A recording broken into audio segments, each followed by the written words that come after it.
मौलाना जी एक बार फिर सुन लो।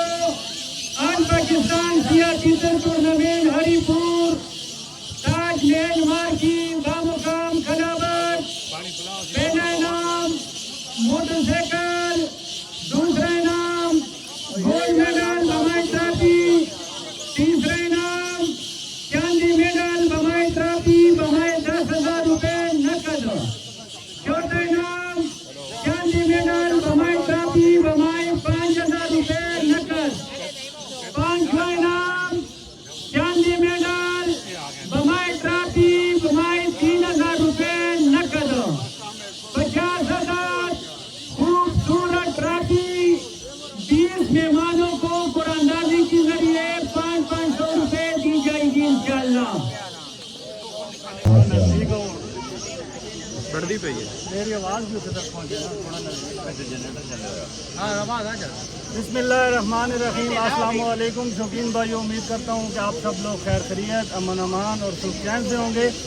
दोस्तों ये हैं मेरे बहुत ही प्यारे भाई भी हैं, मेरे दोस्त भी हैं, मेरे फॉलोवर भी हैं और इनसे आज मुलाकात हुई है तकरीबन 3 साल बाद। तो बड़ी खुशी हुई है, ये हरिपुर टूर्नामेंट में हमारे साथ मुलाकात हुई है इनकी। तो इनसे पूछते हैं कि लाइसेंस के बारे में ये क्या कहना चाहते हैं। तो शाह जी क्या कहना चाहते हैं आप? लाइसेंस के बारे में भाईजान पंजाब में काफ़ी वर्क किया है। हमारी जो सियासत की ऑर्गेनाइजेशन है उसमें लीगल वर्क तो तकरीबन हमने पूरा कर दिया है। जितनी वाइल्ड लाइफ की रिक्वायरमेंट थी या एक लीगल प्रोसेस था, अभी वाइल्ड लाइफ के एंड में कोई अंडर प्रोसेस काम चल रहा है। उम्मीद है इंशाल्लाह जल्दी वो भी कंप्लीट हो जाएगा। और डीजी वाइल्ड लाइफ साहब ने हमें यकीन जानी कराई है कि इंशाल्लाह ताला ये आपका जेन्युइन इशू है और इस पर हम काम कर रहे हैं और ये बहुत जल्द इंशाल्लाह हल हो जाएगा। और इंशाल्लाह बहुत जल्द आप सबको हम खुशखबरी सुनाएंगे। और पंजाब में लीगली तौर पर हर बंदा अपना लाइसेंस बनवा के गवर्नमेंट को रेवेन्यू दे के एक अपना शौक अच्छे तरीके से पूरा कर सके।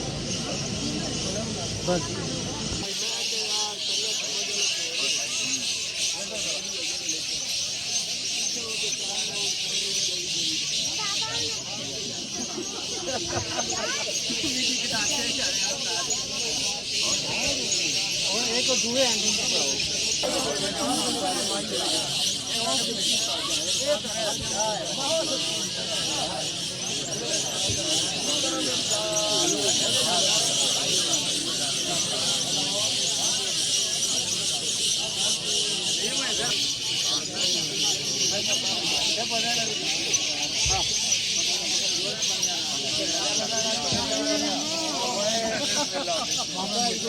भाई जान दुआ करे आज मैच चाहते ना तू अपनी जमात से ही लाए बैठे दुआ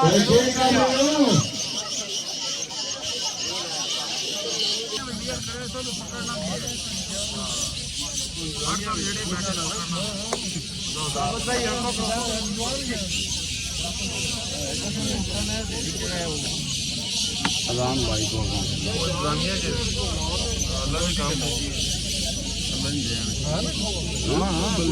बंदे दे पुत्रो इतना डब्बा खा